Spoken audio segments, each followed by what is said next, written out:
Thank you so much for listening.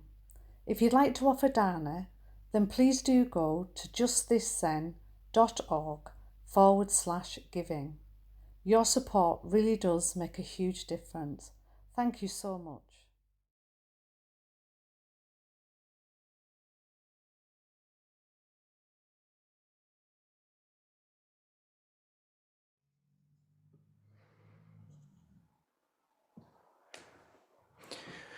Welcome everyone, wherever you are in the world. We're going to start sitting for 15 minutes and while other people join us to sit as well. So we'll start off with the bell.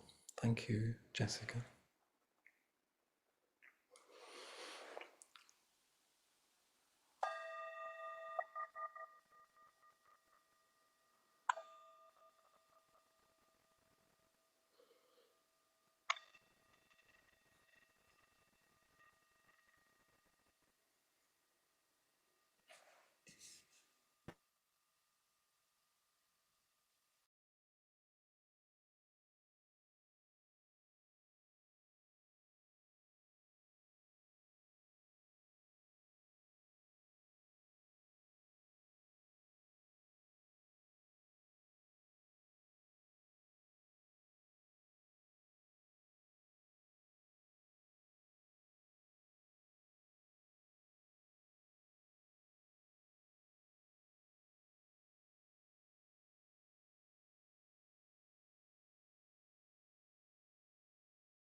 Would you please say after the verse of the vast is the robe of liberation, a formless field of benefaction. Wearing the universal teaching, I realize the one true nature, thus harmonizing all being. Vast is the robe of liberation, a formless field of benefaction. Wearing the universal teaching, I realize the one true nature, thus harmonizing all being. Vast is the robe of liberation, a formless field of benefaction. Wearing the universal teaching, I realize the one true nature, thus harmonizing all being.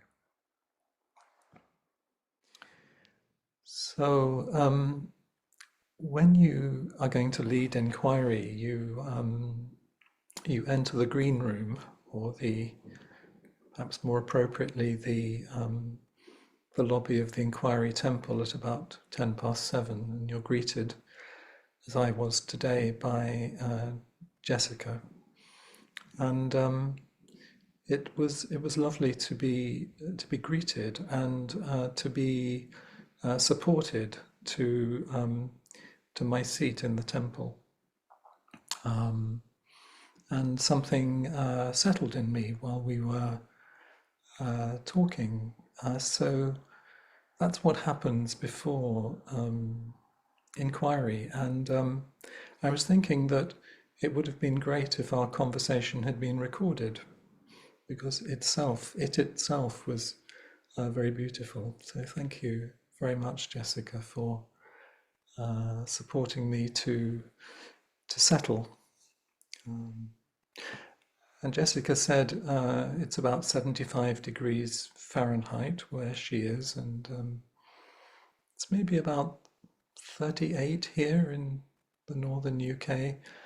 And I'm just aware of how many time zones we exist in, and how our body clocks are different because of our location in the northern hemisphere, and the kind of wonder of that. When I think of you all, I have this kind of inner map of you across the northern hemisphere, and it's wonderful to actually see you appear this evening. So, John Dado Laurie said, "It is the direct pointing to the mind that is the teaching of Zen. Everything else is decoration.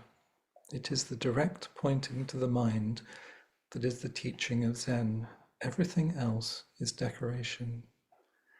And I wonder how your mind is right now. If you turn towards your mind, I wonder how it is. How are you taking care of it? How are you relating to it? And I want to start today with something I included in my last inquiry talk. It's stayed with me like something you find under a stone or on a country walk, and you put it on your table, and it's still there. It's a fragment of a conversation between James Taylor, a British musician, and Jules Holland. And Taylor speaks about how Beethoven often stays in a similar place, exploring again and again a series of notes. He knew, Taylor said, when to move and when to stay. This is the practice of prolongation, the act or state of making something longer or extending it. And of course, this is one of the aspects of Zazen, the practice of prolongation, making something longer or extending it. And when to move and when to stay. What a great question. It's the one I've been exploring in creating this reflection for you today. And for me, it's not about Beethoven or even about music, but what happens in my mind when I hear that statement.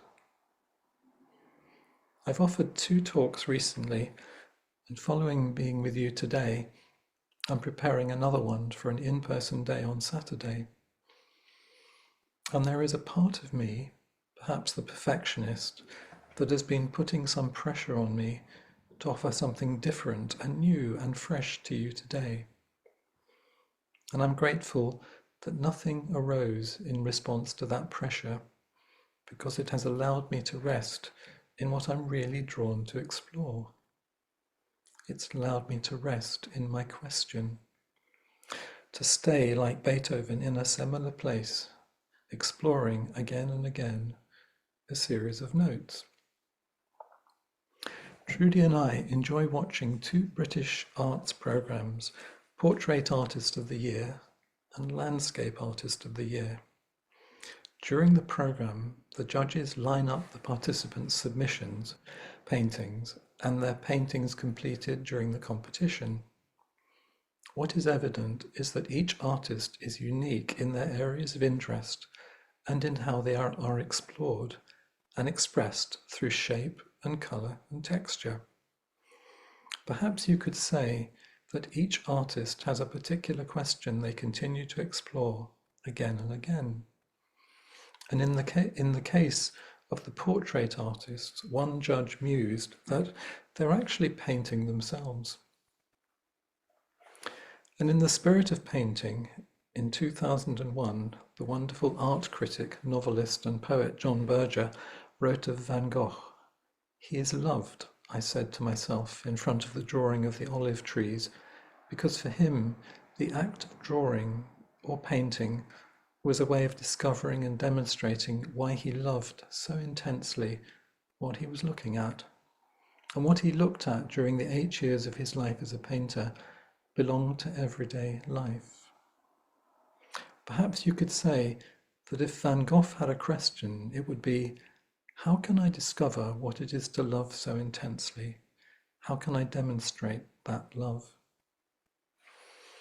I've recently been rereading the novels of Virginia Woolf, and as you may know, there's no strong narrative in them. That's not her interest. Her interest isn't in telling stories. Her interest is exploring the contents of her mind. And so she knows exactly what she wants to explore. And in the early 20s, when she was writing, this was very radical, because there's no particular storyline to follow. Suzuki Roshi once asked, "What is your inmost request?" Perhaps responding to this starts with creating a space to allow our question, to find us. How do we allow our questions to find us? Do you have a sense of your question, perhaps even non-verbally, in your body? What themes do you circle around day after day in your mind? If you think about your mind today, just today, what themes have you circled around and around constantly? Perhaps somewhere in there is embedded your question. In Dogen's collection of koans, case 44, the case is, Guishan sat on the teaching seat. A monastic came up and said, "Master, please expound the Dharma for the assembly." Guishan said, "I have already exhausted myself for you." And the monastic vowed. So you have a situation here with an old and revered teacher being asked very politely by a monastic, a kind of typical question. "Master, please expound the Dharma for the assembly." And maybe he sighs and said, "I have already exhausted myself for you." Can you recognize this in your own life sometimes, with situations you've been in? I have already exhausted myself for you. So perhaps Guishan is weary. Perhaps he's said all he can say in his long life to the assembly. And perhaps he realizes that any Dharma talk is only partial. Whatever he says is actually only partially pointing to a truth. Kuan Franz has written a commentary on this, which I find really intriguing.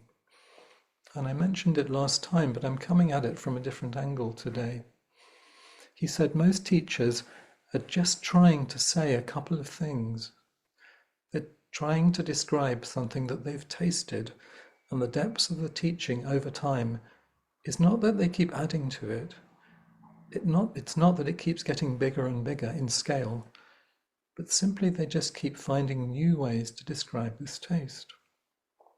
And perhaps we as students are doing the same thing as the teachers that Kuan Franz is describing.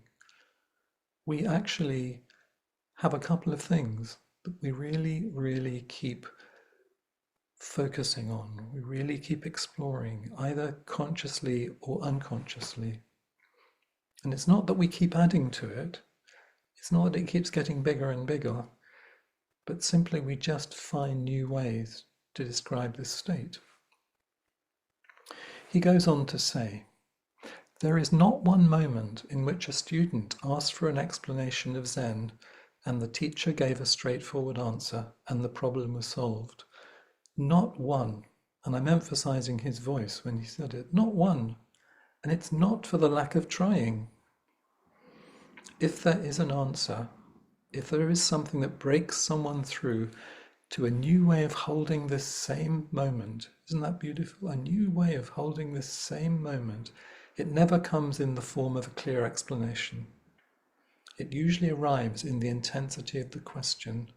At best, serves as encouragement in someone else's question. A talk at best serves as encouragement in someone else's question. In response to the exercise of lining up paintings in a row, as happened in the art competition, I kind of lined up some of my talks. And not surprisingly, like the painters, I see I'm drawn to explore just a few particular themes in my own particular way. And in some ways it was really surprising, and in another way really unsurprising. I'm drawn again and again to say some of the same things in a different way. And it's no surprise that I chose Cultivating the Silent Mind as the title for our in-person day on Saturday, and to explore Case 21 from the Book of Serenity with the line, "You should know there is one who is not busy." So I continue to explore again and again a series of notes, going deeper each time, hopefully, with my questions embedded in my practice, even if consciously I don't know what the question is. It's like when we were children, we loved to hear a story again and again and have it acted out sometimes. I used to ask my mother repeatedly to be the witch in Snow White and peer through the window with the rosy poison apple until I could stand it no longer. My twin grandsons keep rescuing me from the sea, which is the rug, in the quest to know what is it to rescue someone and care for them. I have 3 keys here. This is the first one. And the second one. And the third one. And they're all on a hook in our kitchen. And they're all really similar. Maybe they're like our questions.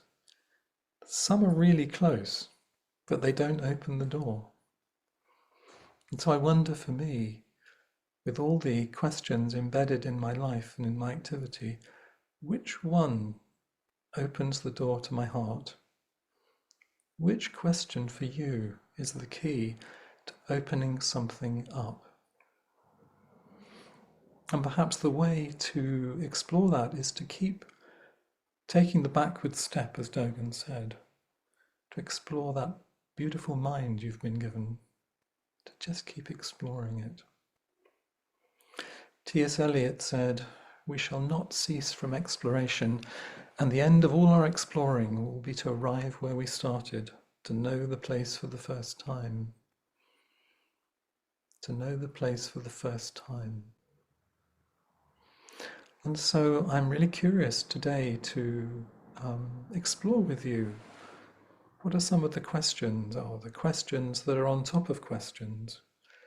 How does this land with you as you think about your own mind and your own questions? Thank you very much.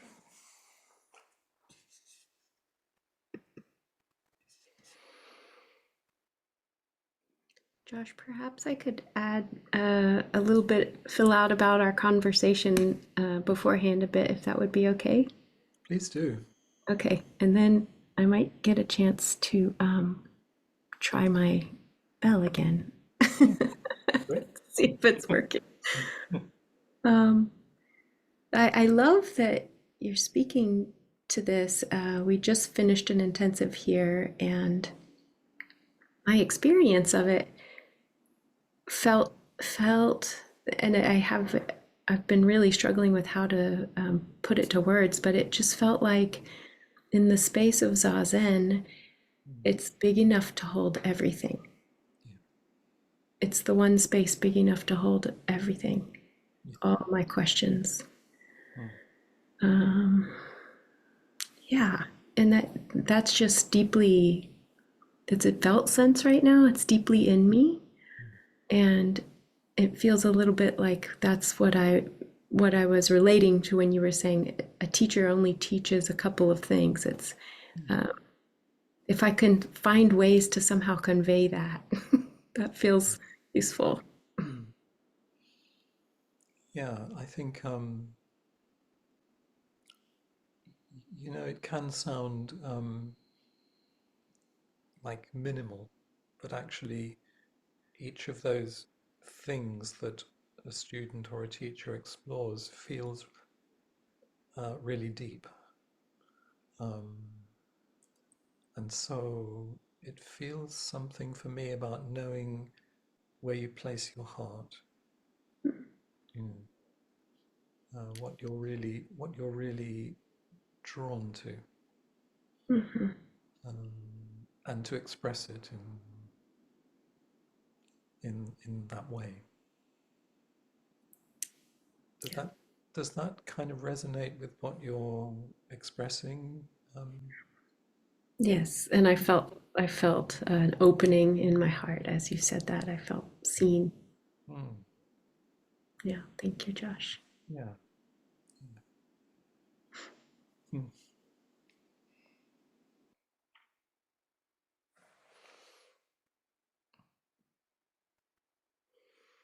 Hi, Cassie.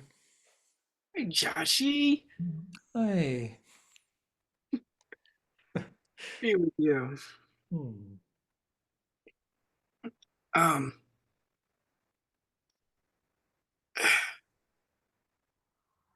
I thought I had a clearer expression, and now all of them are just uh, whizzing by.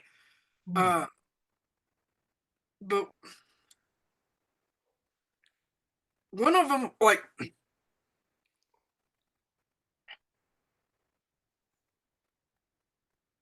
the one of the ways that I'm constantly attuning Mm. is uh, is what I'm engaging with, what I'm about to offer with somebody, with the conversation or whatnot. Um, is what I'm about to say coming from judgment, or is it what I'm about to say coming from compassion? Like, where is the birthplace of the thought, the interaction, whatnot? And I try to keep the judgment parts to myself, Mm. and sometimes I do, and sometimes I don't. But the judgment parts seem to have like a lot of energy, a lot of anxiety, a lot of juice. Mm. Mm. And the compassion part seems to have a lot of vastness to it. Yeah. But I guess the judgment part, like, is so habitualized in me that it offers itself first. It like gets to the starting gate Mhm. first. Mm. Um, and your I guess the Suzuki Roshi quote of how do we allow our question to find us? Mm. I hadn't heard that before, and I wrote it down, and I was just like, that's something, you Mm. know. And uh, I kind of wanted to put it like, I'd love to know your response of how do we allow our question to find us. Okay, so Suzuki Roshi said, "What is your inmost request?" And the uh, how do we allow our question to find us was one I just came up with for the talk. So it felt to cover some of what I was talking about. So can you repeat your question again? What uh, um, how do you Hmm. allow your question to find you? Okay. Um,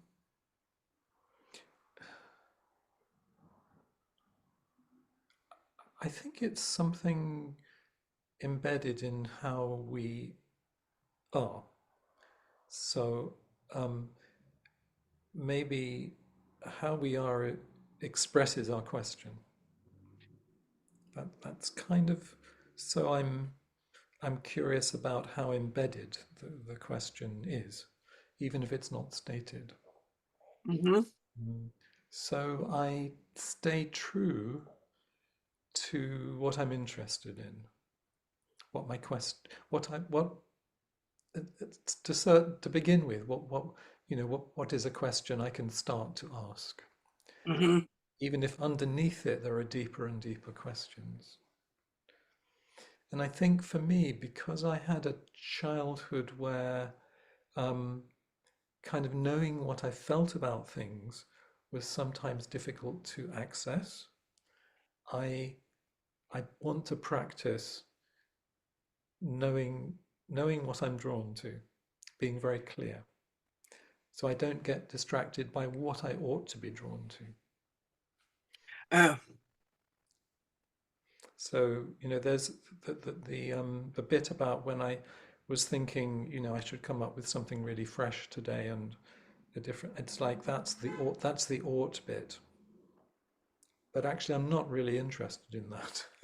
So I have to take care I don't, kind of go down that route, and and and and having faith that your question is right out there. It's there. Um, and there's that um,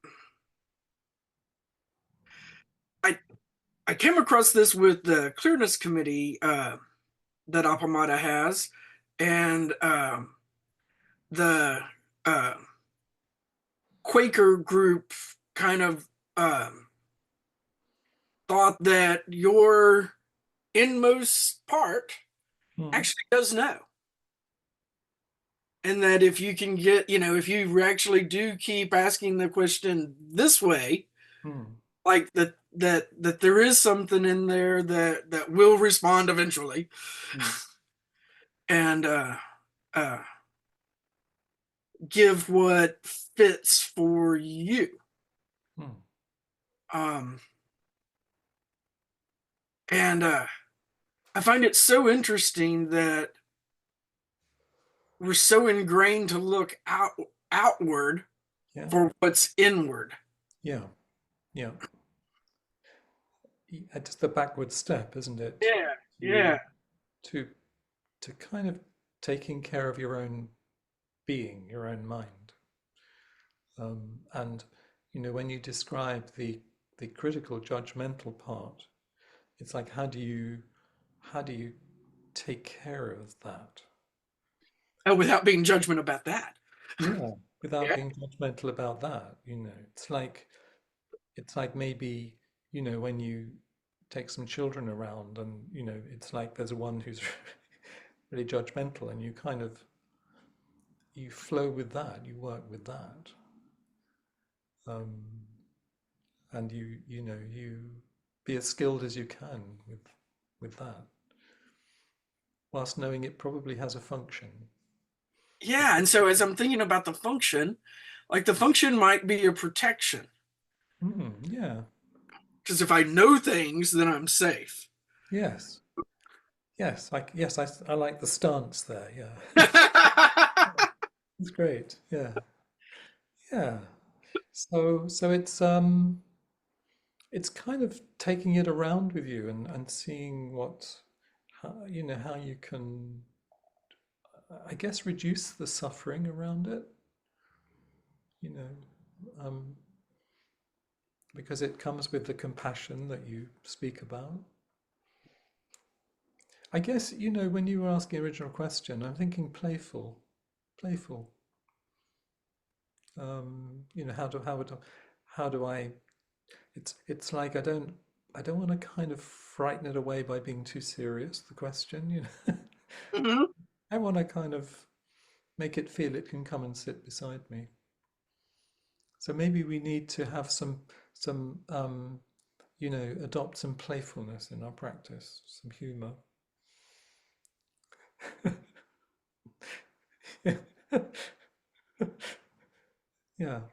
Yeah. Thank you. Thank you.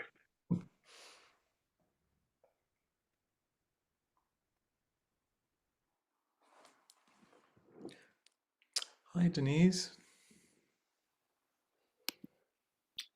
Hi, Josh. Hi. Um,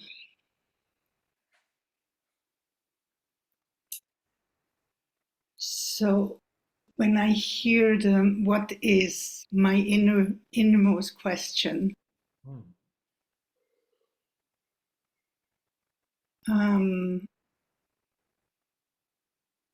there is like parts of helplessness, my goodness, do I have an innermost question? Mm. And would this innermost question provoke an innermost answer? Mm.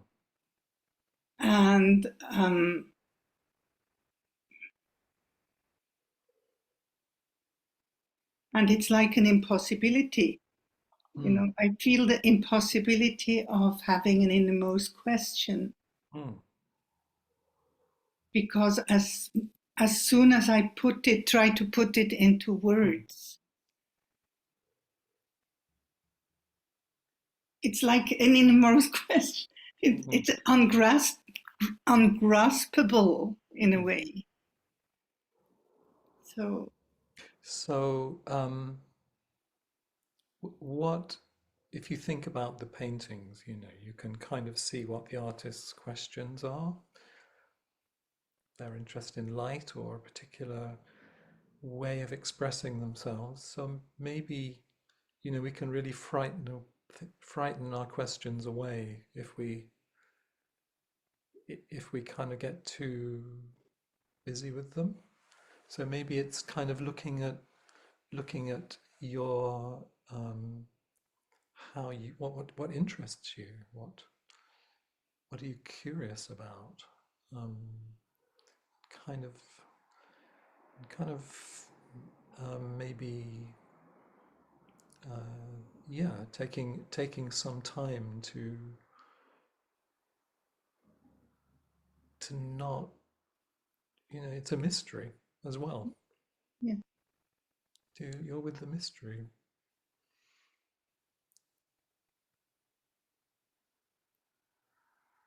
yeah, I feel it's something so intimate Yeah. that and so not fragile, but so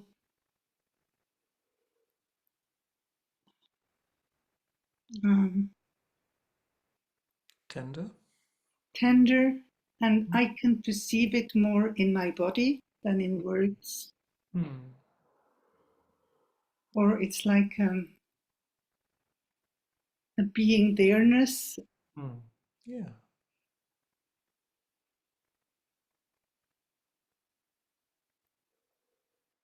Yeah, but it's very tender. Yeah. So there's something feels like it's uncovered from, as the conversation's gone on, you've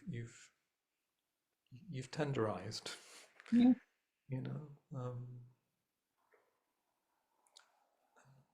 How does that feel?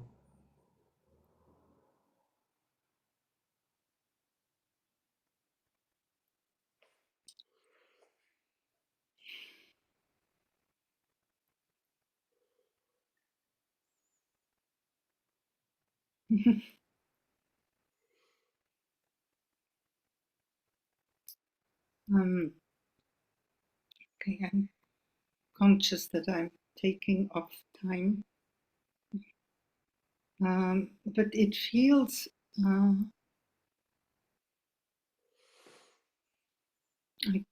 I think I can't put it in words, but Mm. it's like about this being a life thing. Mm. Mm.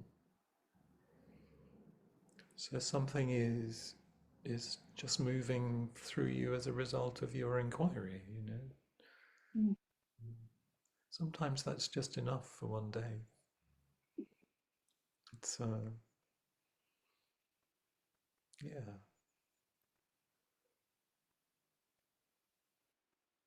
it's a precious thing just to explore it. Mm.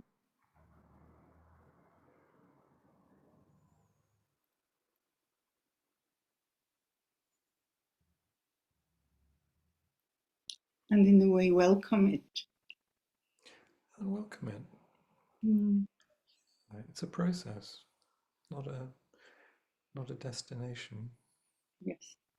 It's a process of being with. And when I was talking to Cassie about, playful, kind,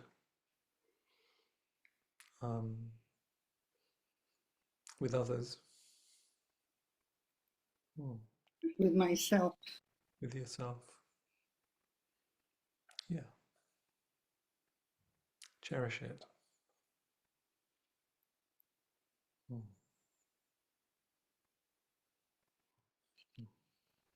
Thank you, Josh. Thank you. Thank you.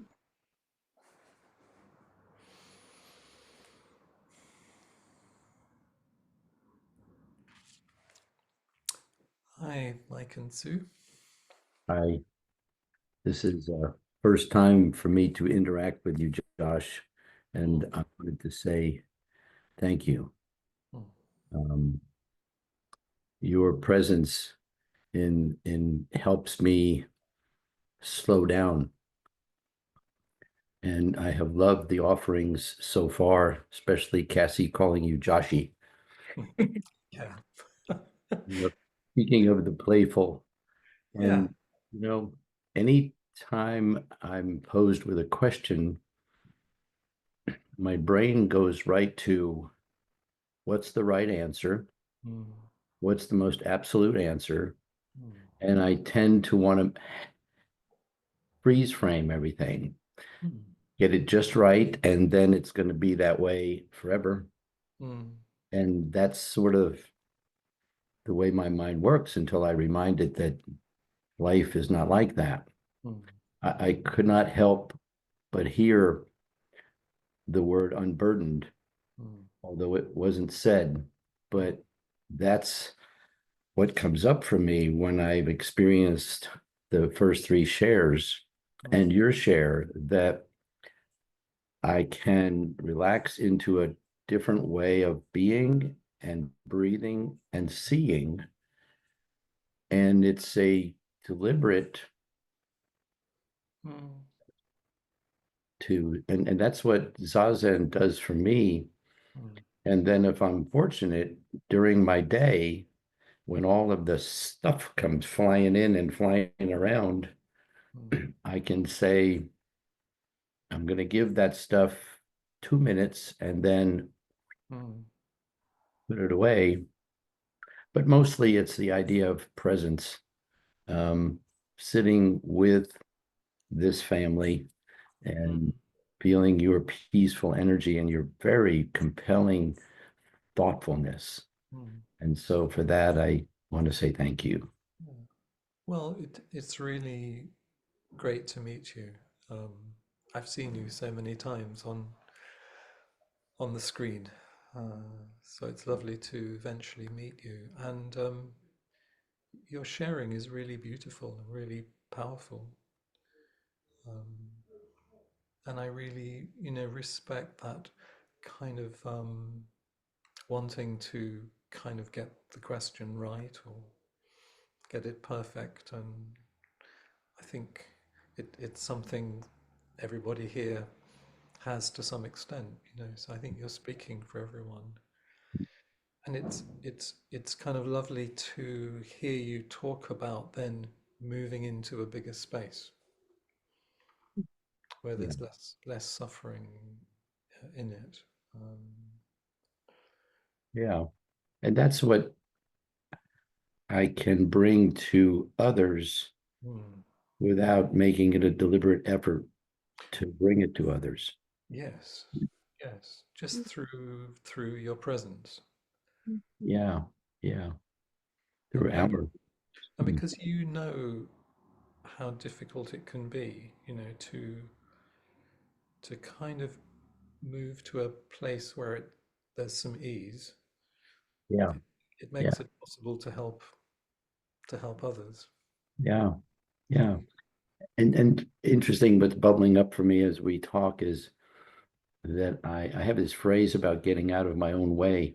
Mm. Sometimes I don't realize that my mind will block me from the presence of others, and I set expectations which block me. Yeah.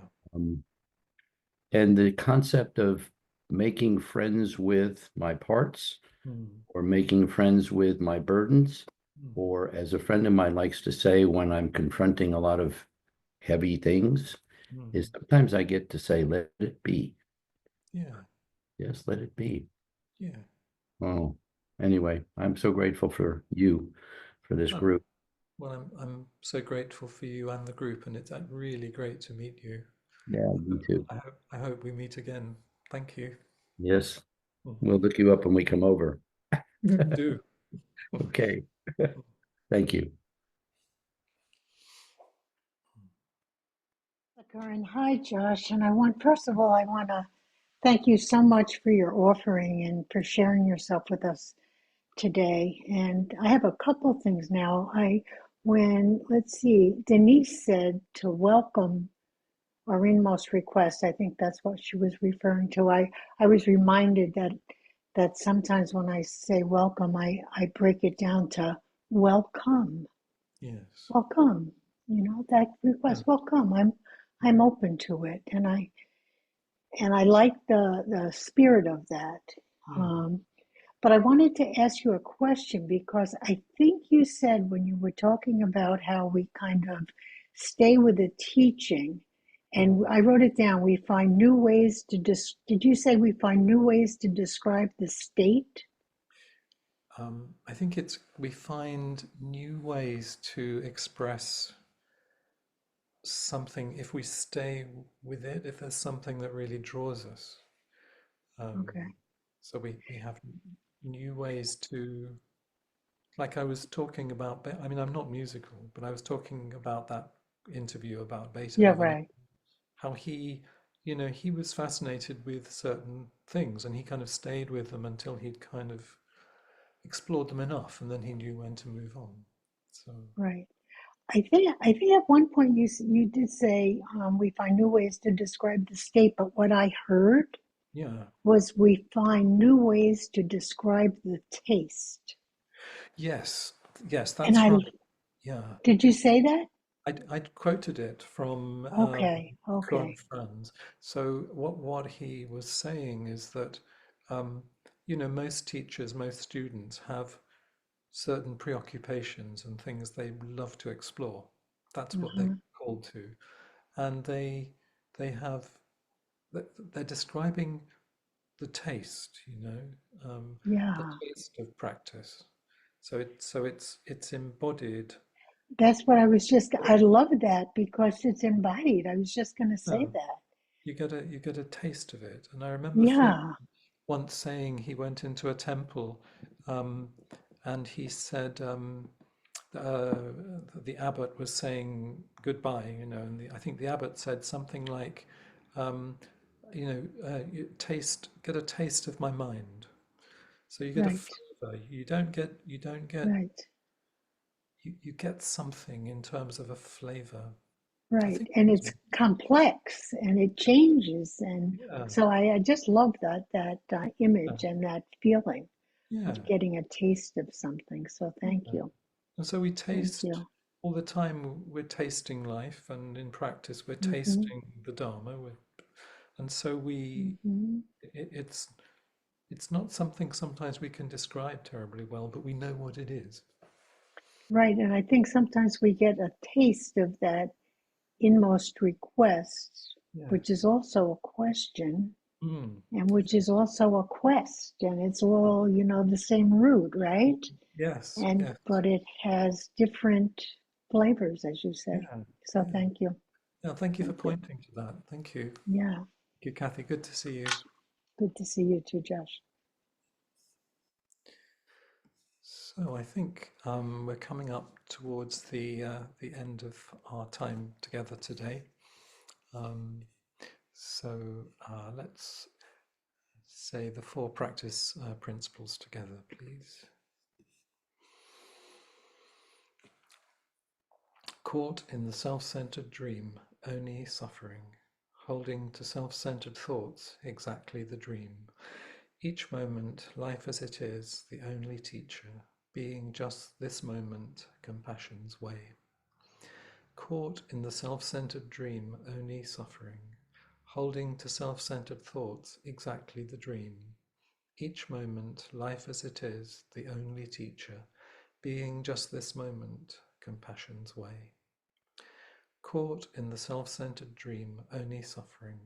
Holding to self-centered thoughts, exactly the dream. Each moment, life as it is, the only teacher. Being just this moment, compassion's way.